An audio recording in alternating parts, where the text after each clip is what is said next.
ఎలక్షన్లో భాగంగా మన గ్రామంలో మన గ్రామ పంచాయతీ ఎలక్షన్లో భాగంగా నేను సర్పంచ్ ఎలక్షన్లో సర్పంచ్ అభ్యర్థిగా పోటీ చేస్తున్నాను. నా పేరు పల్లా శ్రీకాంత్ రెడ్డి.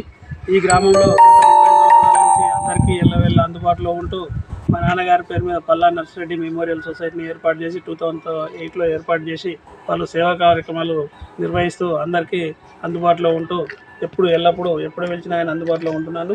అదేవిధంగా ఈ సేవా కార్యక్రమాలకు వస్తే ఫస్ట్ గ్రామంలోని అందరికీ నాణ్యమైన విద్యా అవకాశాలు కలగాలని మనం మౌలిక వసతుల్లో భాగంగా పాఠశాలలో అభివృద్ధి కొరకై పిల్లలకు ప్యూరిఫైడ్ వాటర్ ఇవ్వాలని వాటర్ ఫిల్టర్ ఏర్పాటు చేయడం జరిగింది. అదేవిధంగా స్టడీ మెటీరియల్స్, స్పోర్ట్స్ మెటీరియల్, స్కూల్కు సంబంధించిన ఫర్నిచర్స్ అన్నీ కూడా అందించడం జరుగుతుంది. అదేవిధంగా ఊర్లో బీసీ, ఎస్సీ, ఎస్టీ వారు ఎవరైనా కానీ చనిపోయినచో పిఎన్ఆర్ ఈశ్వరబంధ్ ద్వారా అందరికీ 5,000 రూపాయలు తక్షణ ఆర్థిక సాయం చేయడం జరుగుతుంది. అదేవిధంగా ఎవరైనా వివాహం జరిగినచో కళ్యాణ కానుక ద్వారా 5,000 రూపాయలు అందిస్తున్నాం. అదేవిధంగా ఊరిలో ఉన్న వాళ్ళందరికీ నాణ్యమైన వైద్యం అందాలని సొంత నిధులతో ఇప్పుడు మన మెయిన్ కూడల్లో హాస్పిటల్ నిర్మాణం జరుగుతున్నది. త్వరలో అది అందుబాటులోకి వస్తుంది. దాని ద్వారా అందరికీ నాణ్యమైన వైద్యం అందించాలని ప్రతి నెల సూపర్ స్పెషాలిటీ క్యాంపులు నిర్వహించాలని నిర్ణయించుకొని దాన్ని ఏర్పాటు చేస్తున్నాం.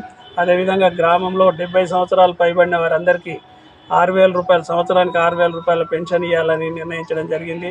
అదేవిధంగా ఎస్సీ కాలనీలో చూస్తే ఇప్పుడు ఈరోజు సీసీ రోడ్లు లేవు. సీసీ రోడ్ల మొత్తం కూడా త్వరితగతిన నిర్మించాలని మాకు అధికారం కంటే నిర్మిస్తామని ఈ సందర్భంగా వారికి కూడా హామీ ఇస్తున్నాం.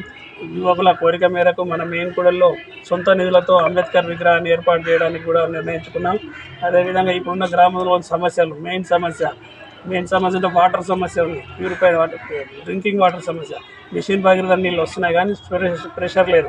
ఆ ప్రెషర్ రావడానికి పైప్ లైన్లను మార్చి ప్రతి ఒక్క ఇంటికి ప్రెషర్ తోటి వాటర్ అందించడానికి నా శక్తి మేర కృషి చేసి అందరికీ అందించడానికి ఎప్పుడు. అదేవిధంగా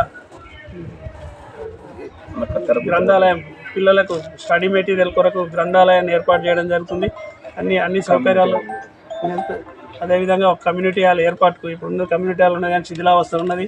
దాన్ని తీసేసి కొత్త కమ్యూనిటీ హాల్ ఏర్పాటు చేయడానికి నేను కృషి చేస్తానని, అదేవిధంగా నన్ను అందరూ కూడా కత్తెర గుర్తుపై ఓటేసి గ్రామ సర్పంచ్గా గెలిపిస్తే యువతకు మెయిన్ ప్రాధాన్యత ఇచ్చి అందరినీ అభివృద్ధిలోకి తేనిక నా సహాయశక్తుల కృషి చేస్తానని నాకు తెలియజేస్తూ,